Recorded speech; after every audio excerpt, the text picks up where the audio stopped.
Islamic scholar Mufti Muhammad Umar Farooqi Official.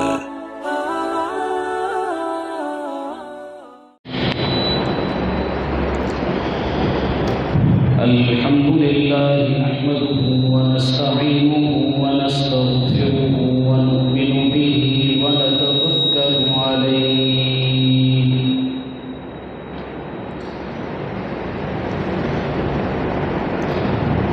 ونعوذ بالله من شرور أنفسنا ومن سيئات أعمالنا من يهده الله فلا مضل له ومن يضلله فلا هادي له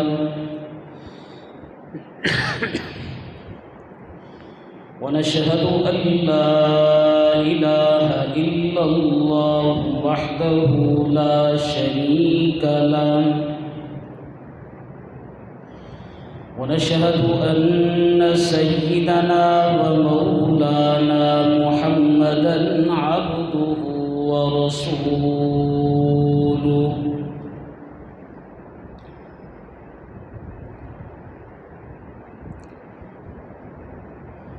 أما بعد فقد قال الله تبارك وتعالى في كلامه المجيد والفرقان الحميد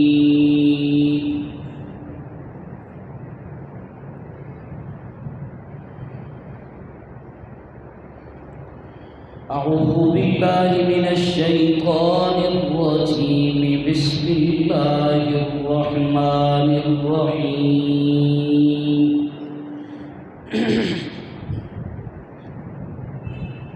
محمد رسول الله والذين معه أشداء على الكفار رحماء بينهم تراهم ركعا سجدا يبتغون فضلا من الله ورضوانا سيماهم في وجوههم من أثر السجود ذلك مثلهم في التوراة ومثلهم في الإنجيل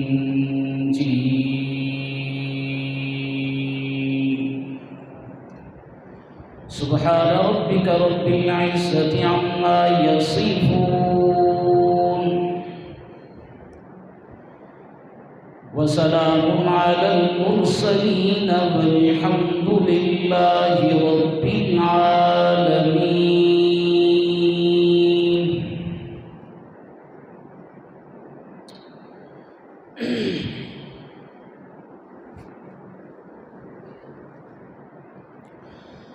سامعین ذی وقار گرامی قدر میرے دوستوں بزرگوں اور ساتھیوں،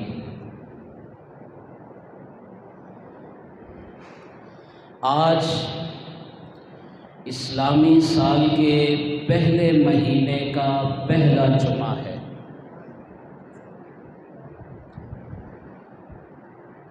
اتفاق کی بات ہے اسلامی سال کا آخری مہینہ بھی قربانی کا مہینہ اور اسلامی سال کا پہلا مہینہ بھی قربانی کا مہینہ۔ اس ماہ مقدس میں امیر المومنین امام المتقین سسر پیغمبر داماد حیدر خلیفہ دوم جناب سیدنا فاروق اعظم رضی اللہ تعالی عنہ نے مصلی رسول پر اپنی جان کا نذرانہ پیش کر کے اور سبط پیغمبر نواسہ رسول جناب سیدنا علی المرتضیٰ اور جناب سیدہ فاطمۃ الزہرا رضی اللہ تعالی عنہما کے لخت جگر، امام المتقین، راحت العاشقین، مراد المشتاقین، جناب سیدنا حسین ابن علی رضی اللہ تعالیٰ عنہ نے اپنے خاندان کے 72 افراد سمیت کربلا کے میدان میں جانوں کا نذرانہ پیش کر کے قربانی کے تسلسل کو دوام بخشا ہے، قربانیوں کی لازوال داستان کو حسن و جمال اور خوبصورتی بخشی ہے، قربانیوں کی لازوال داستان میں انمٹ نقوش چھوڑے ہیں۔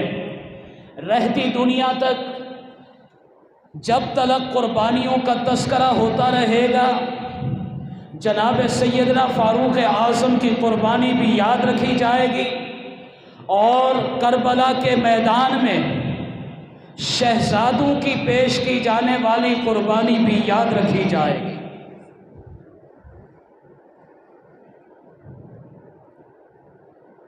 آج کی نشست میں جناب سیدنا فاروق اعظم رضی اللہ تعالیٰ عنہ کے فضائل و مناقب، سیرت و کردار کے حوالے سے چند معروضات پیش کروں گا۔ دعا ہے کہ اللہ جل وعلا مجھے حق سچ کہنے کی توفیق عطا فرمائے، اور پھر ہم سب کو جناب سیدنا فاروق اعظم کے نقش قدم پر چلنے کی توفیق عطا فرمائے۔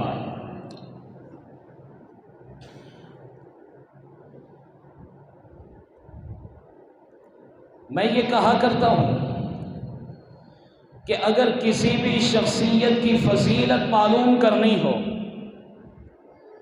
کسی بھی شخصیت کو پرکھنا ہو، کسی بھی شخصیت کو جانچنا ہو، کسی بھی شخصیت کو آزمانا ہو، تو سب سے پہلے اس کے آباء و اجداد کو دیکھا جاتا ہے، سب سے پہلے اس کے خاندان کو دیکھا جاتا ہے، سب سے پہلے اس کی برادری اور قبیلے کو دیکھا جاتا ہے۔ جناب سیدنا فاروق اعظم رضی اللہ تعالیٰ عنہ کا تعلق خاندان بنو عدی کے ساتھ ہے۔ خاندان بنو عدی عظمتوں کا حامل ہے، خاندان بنو عدی رفتوں والا قبیلہ ہے، بلندیوں والا قبیلہ ہے، شان اور شوکت والا قبیلہ ہے، وجاہت اور حشمت والا قبیلہ ہے، روب دبدبے اور وقار والا قبیلہ ہے، حسن و جمال اور خوبصورتی والا قبیلہ ہے، یہ سرداری کے لائق قبیلہ ہے۔ اس قبیلے سے جناب سیدنا فاروق اعظم رضی اللہ تعالی عنہ کا تعلق، اور جناب سیدنا فاروق اعظم کے سلسلہ نسب کی اگر بات کی جائے تو جناب سیدنا فاروق اعظم کا سلسلہ نسب 8ویں پشت پر جا کر رسول اللہ سے جڑ جاتا ہے۔ جناب سیدنا فاروق اعظم رضی اللہ تعالی عنہ کا نام گرامی، اسم گرامی ہے عمر۔ عمر یہ بیٹا ہے خطاب کا، خطاب یہ بیٹا ہے نفیل کا، نفیل یہ بیٹا ہے عبد العزیٰ کا، عبد العزیٰ یہ بیٹا ہے ریاح کا، ریاح یہ بیٹا ہے عبداللہ کا، عبداللہ یہ بیٹا ہے قرط کا، قرط یہ بیٹا ہے زراح کا، زراح یہ بیٹا ہے عدی کا، عدی یہ بیٹا ہے کعب کا، اور جناب کعب میرے رسول اللہ صلی اللہ علیہ وسلم کے اجداد میں سے ہیں۔ جناب کعب پر جا کر رسول اللہ کا سلسلہ نسب اور جناب فاروق اعظم کا سلسلہ نسب ایک ہو جاتا ہے، اور یہی فضیلت کا آغاز ہے، یہی فضیلت کی ابتدا ہے۔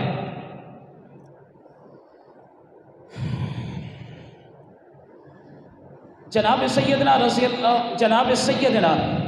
فاروق اعظم رضی اللہ تعالیٰ عنہ کی فضیلت کے بہت سارے پہلو ہیں۔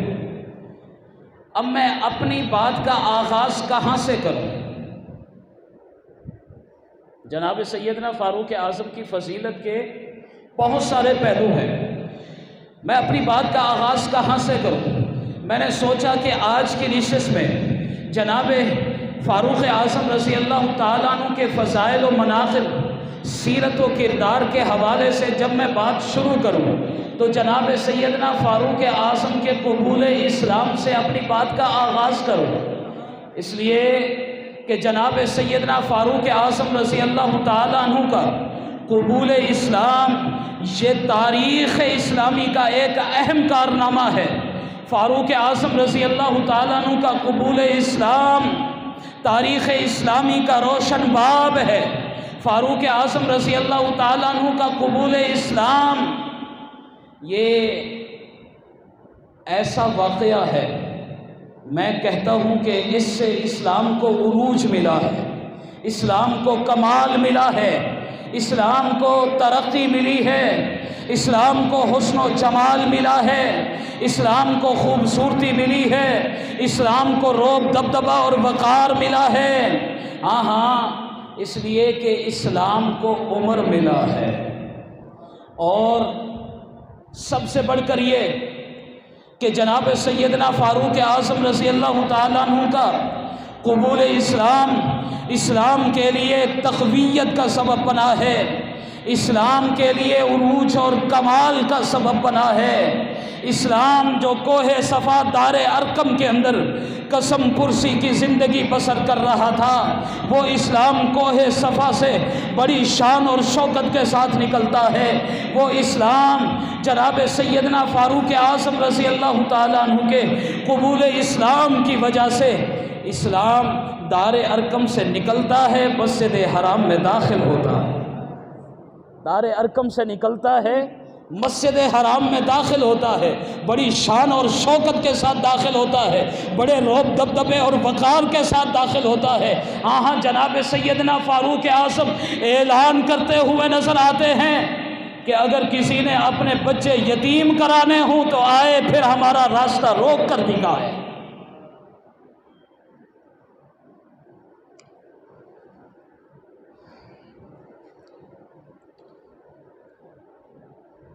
جناب سیدنا فاروق اعظم قبولیت اسلام سے پہلے اسلام کے سب سے بڑے مخالف تھے، اسلام کے سب سے بڑے دشمن شمار کیے جاتے تھے۔ ہاں یہ وہ عظیم دور تھا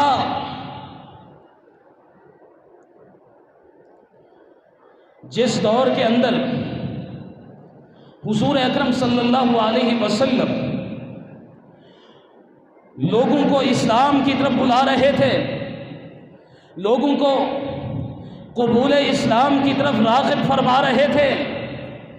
یہ وہ عظیم دور تھا جس دور کے اندر حضور اکرم صلی اللہ علیہ وسلم اپنی دعوت و تبلیغ کا اعلان فرما رہے تھے، اپنی دعوت و تبلیغ کا پرچار فرما رہے تھے، اپنی دعوت و تبلیغ کا اظہار فرما رہے تھے، اپنا کلمہ لا الہ الا اللہ محمد الرسول اللہ لوگوں کے اوپر پیش فرما رہے تھے۔ یہ وہ عظیم دور تھا، لیکن اسلام قسم پرسی کی زندگی بسر کر رہا تھا، مسلمان قسم پرسی کی زندگی بسر کر رہے تھے۔ ہاں اسلام کو عروج نہیں ملا، اسلام کو ترقی نہیں ملی تھی، اسلام قبول کرنے والوں پر ظلم و جبر کیا جاتا تھا، اسلام قبول کرنے والوں پر تشدد کیا جاتا تھا، اور یہ وہ دور تھا جس دور میں مسلمان کمزور تھے اور کافر طاقتور تھے، یہ وہ دور تھا جس دور کے اندر مسلمان مغلوب تھے اور کافر غلبہ میں تھے، یہ وہ دور تھا جس دور میں مسلمان محکوم تھے اور کافر حکومت میں تھے، یہ وہ دور تھا جس دور میں مسلمان اقلیت میں تھے اور کفار اکثریت میں تھے، یہ وہ دور تھا جس دور کے اندر اسلام کا نام لینا جرم تھا، مسجد حرام میں عبادت کرنا جرم تھا۔ ہاں یہ وہ دور تھا جس میں مشرکین مکہ کے دو سرداروں کی دہشت تھی، ایک ابو جہل تھا اور دوسرے نمبر پہ عمر بن خطاب، جن کی دہشت تھی۔ اب یہ وہ دور ہے جب رسول اللہ نے خانہ کعبہ کی چوکھٹ پکڑ کر دعا مانگی، اللہم اعز الاسلام بعمر بن الخطاب او بعمر بن ہشام، اے اللہ اسلام کو عزت عطا کر عمر بن خطاب کے ذریعے یا عمر بن ہشام کے ذریعے۔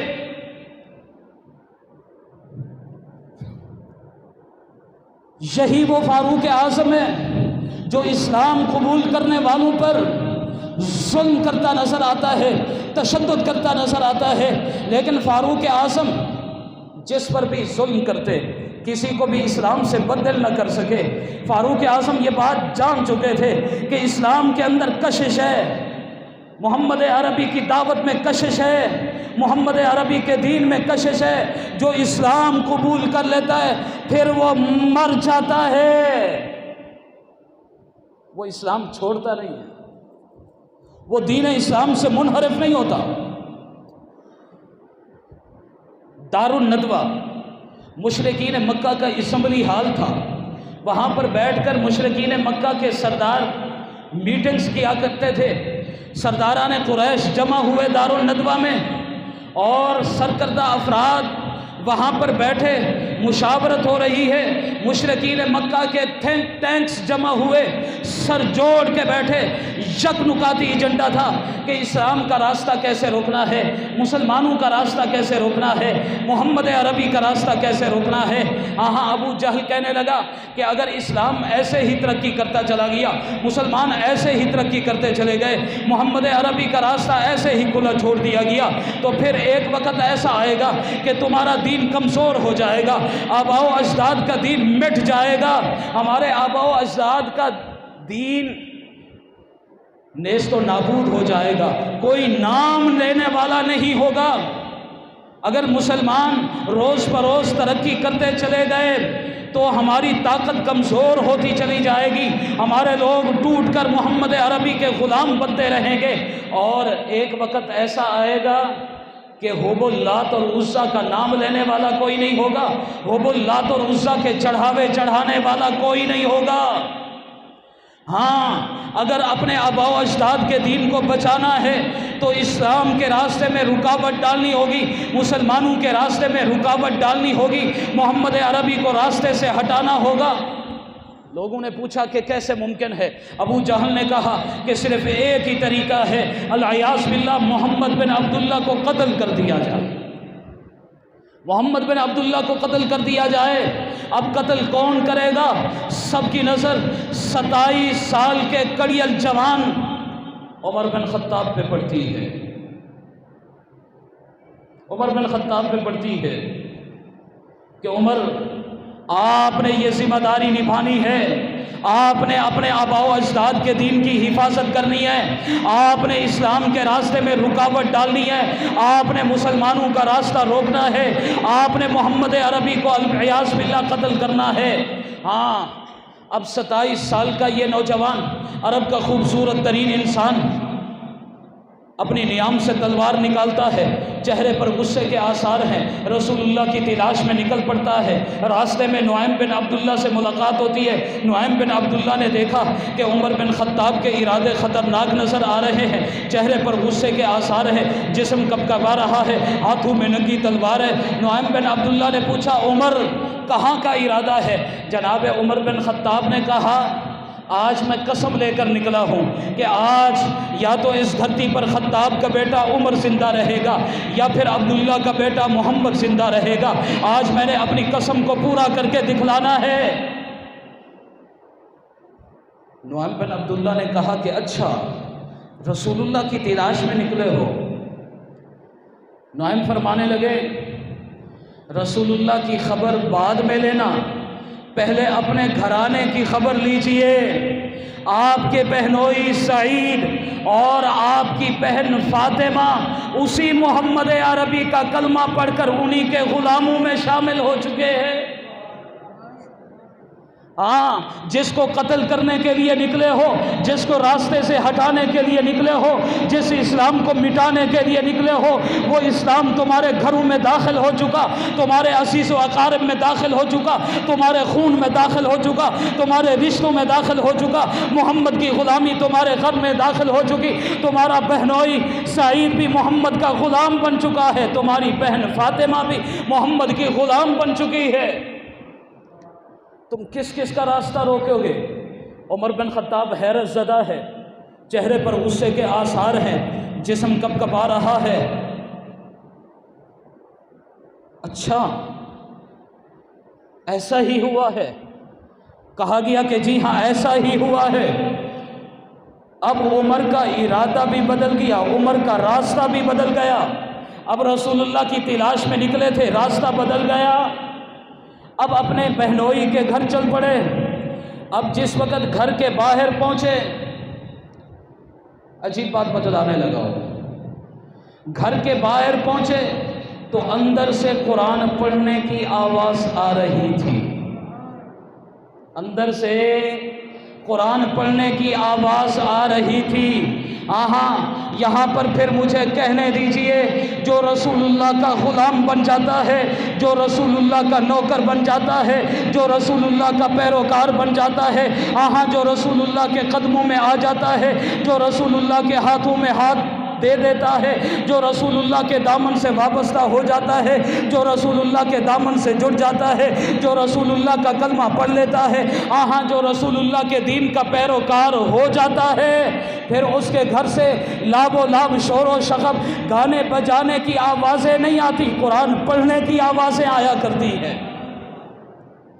پھر شور و شغب نہیں آتا، پھر گانے بجانے کی آوازیں نہیں آتی۔ ہو رسول اللہ کا غلام، گھر سے گانے بجانے کی آواز آئے، ہو رسول اللہ کا غلام، گھر سے گالیوں کی آواز آئے، ہو رسول اللہ کا غلام، گھر سے لاہ و لاب کی آواز آئے، ہو رسول اللہ کا غلام، گھر سے شور و شغب کی آواز آئے۔ ایسا نہیں، اندر سے قرآن پڑھنے کی آواز آ رہی تھی۔ فاروق اعظم نے دروازہ کھٹکایا، بہنوئی نے دروازہ کھولا، بہنوئی کو مارنا شروع کر دیا۔ مجھے معلوم ہوا ہے آپ نے کلمہ پڑھ لیا ہے۔ جواب ملتا ہے کہ جی ہاں میں نے کلمہ پڑھ لیا ہے۔ بہن چھڑانے کے لیے آگے بڑھتی ہے، بہن کو مارنا شروع کر دیا، پھر مارتے چلے گئے۔ بہن زخمی ہے، خون آلود ہے، نازک بدن چھلنی چھلنی ہو چکا ہے، انگ انگ سے خون بہ رہا ہے، خون کے قطرے ٹپک رہے ہیں۔ اب جس وقت بہن نے دیکھا کہ میرے بھائی خطاب کے دل و دماغ پر وحشت سوار ہے، تو بہن نے پکار کر کہا، اے خطاب کے بیٹے عمر، کان کھول کر سن لو، اگر آپ خطاب کے بیٹے ہو، میں بھی خطاب کی بیٹی ہوں۔ اگر تمہارے اندر خطاب کا خون ہے، میرے اندر بھی خطاب کا خون ہے۔ تمہاری رگوں میں گردش کرنے والا خون خطاب کا ہے، تو میری رگوں میں بھی گردش کرنے والا خون خطاب کا ہے۔ اگر تم مارنا جانتے ہو، میں مرنا جانتی ہوں۔ اگر تم کاٹنا جانتے ہو تو میں کٹنا جانتی ہوں۔ اگر تم جان نکالنا جانتے ہو تو میں جان دینا جانتی ہوں۔ یاد رکھ عمر، اگر تو مجھے شکنجے میں کسوانا چاہتا ہے کسوا لے، اگر میرا جسم نچوانا چاہتا ہے نچوا لے، اگر میرا خون بہانا چاہتا ہے بہا لے، اگر میرے جسم سے جان نکالنا چاہتا ہے نکال لے۔ ہاں ایک بات یاد رکھ، کان کھول کر سن لے، میرے جسم سے جان تو نکل سکتی ہے، لیکن میرے سینے سے نہ ایمان نکل سکتا ہے، نہ رسول اللہ کی محبت نکل سکتی ہے۔ آئے ہائے، نہ ایمان نکل سکتا ہے، نہ رسول اللہ کی محبت نکل سکتی ہے۔ ہاں یہ جان چاہتی ہے چلی جائے۔ کیا ہوا؟ یہ جان بھی اسی پروردگار کی دی ہوئی ہے، مجھے اپنی جان کی پرواہ نہیں۔ اب فاروق اعظم رضی اللہ تعالیٰ عنہ سکتے میں ہے، حیرت زدہ کہ یہ کیا ہو رہا ہے۔ اتنی جذبہ، اتنی جرت، عورت ذات اتنی ہمت اور استقامت، دین کے اوپر اتنی وارفتگی، اتنا پیار اور اتنی محبت۔ اب اچانک فاروق اعظم کی نگاہوں کا زاویہ بدلا۔ پہلی نظر غصے کی تھی، پہلی نظر غیظ و غضب کی تھی، پہلی نظر نفرت اور حقارت کی تھی۔ اب نگاہوں کا زاویہ بدلا۔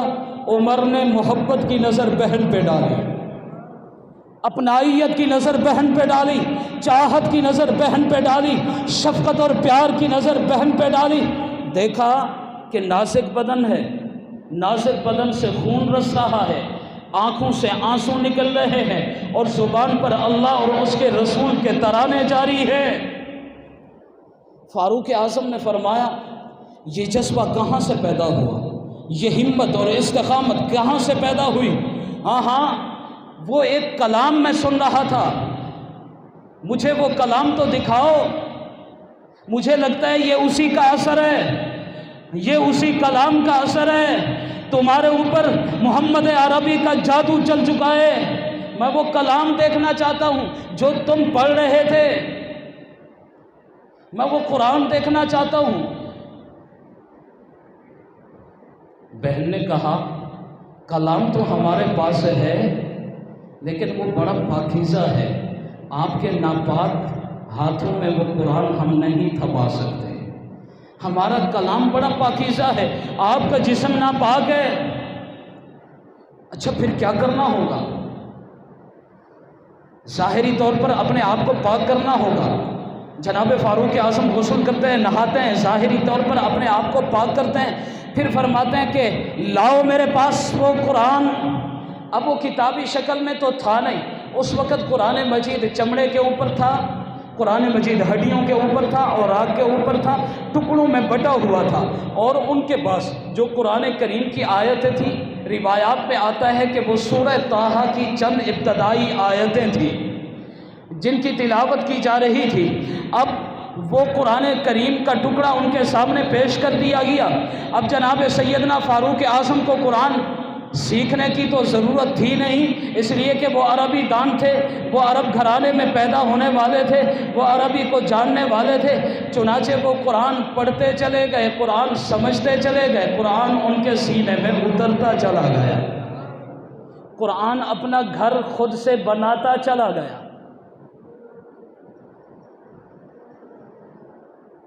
اب یہاں پر بھی ایک بات کر دوں کہ یاد رکھیے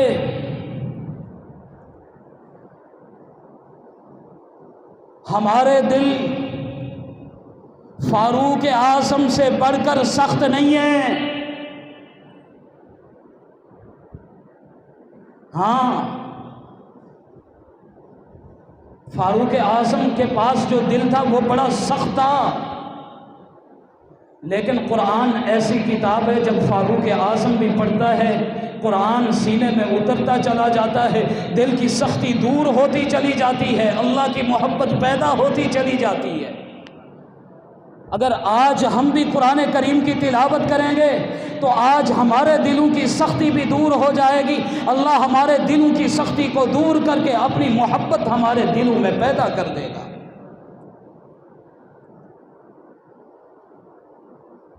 قرآن نے اپنا راستہ بنانا شروع کر دیا۔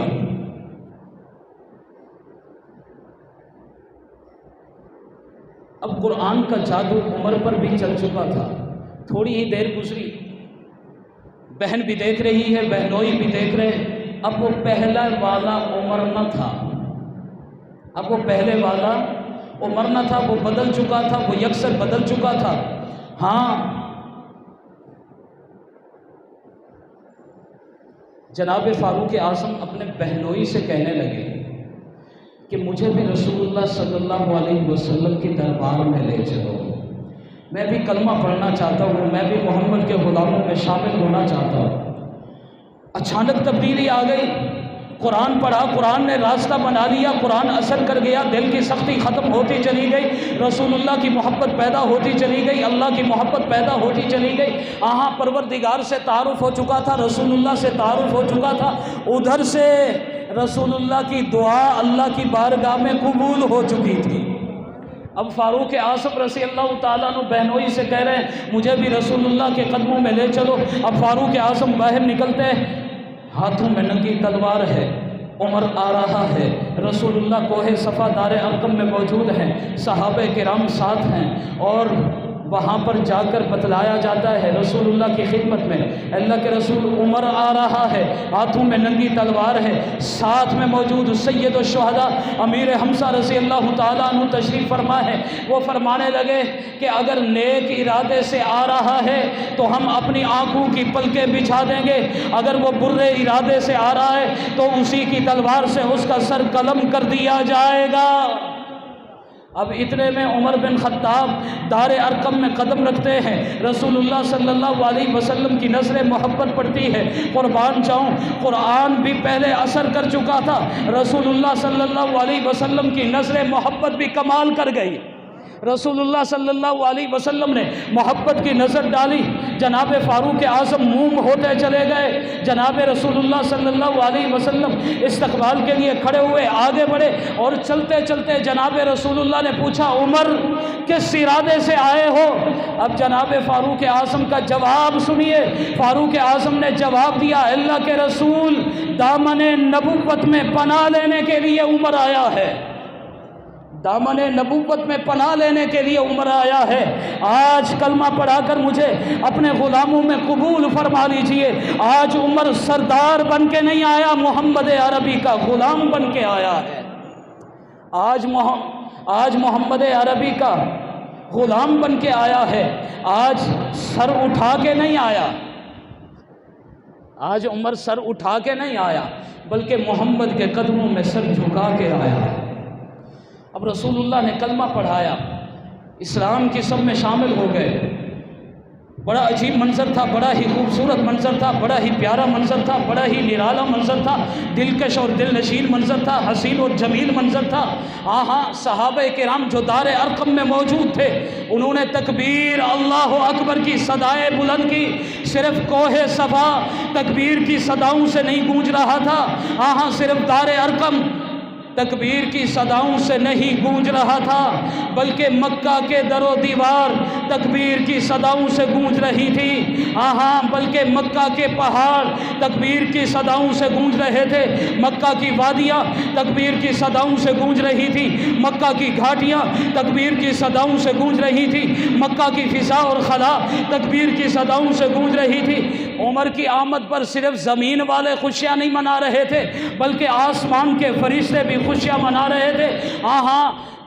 وہ خوشیاں کیوں نہ مناتے، خوشیاں منانا ان کا حق بنتا تھا، اس لیے کہ اسلام کو عزت مل چکی تھی، اسلام کو عظمت مل چکی تھی، اسلام کو رفعت مل چکی تھی، اسلام کو بلندی مل چکی تھی، اسلام کو شان اور شوکت مل چکی تھی، اسلام کو رعب مل چکا تھا، اسلام کو دبدبہ مل چکا تھا، اسلام کو وقار مل چکا تھا، اسلام کو حسن و جمال مل چکا تھا، اسلام کو خوبصورتی مل چکی تھی، اسلام کو پروان مل چکی تھی، اسلام کو پرواز مل چکی تھی، اسلام کو رفتار مل چکی تھی، اور اسلام دار ارقم سے نکل کر مسجد حرام میں داخل ہو چکا تھا،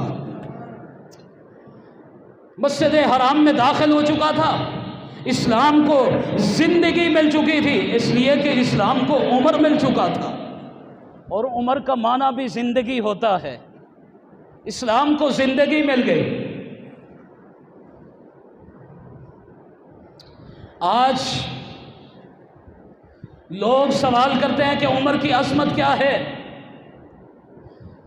میں ان عقل کے اندھوں کو بتلانا چاہتا ہوں، یہی تو عمر کی عظمت ہے، یہی تو شان اور شوکت ہے، یہی تو رفعت اور بلندی ہے، یہی تو وجاہت اور حشمت ہے، یہی تو مقام اور مرتبہ ہے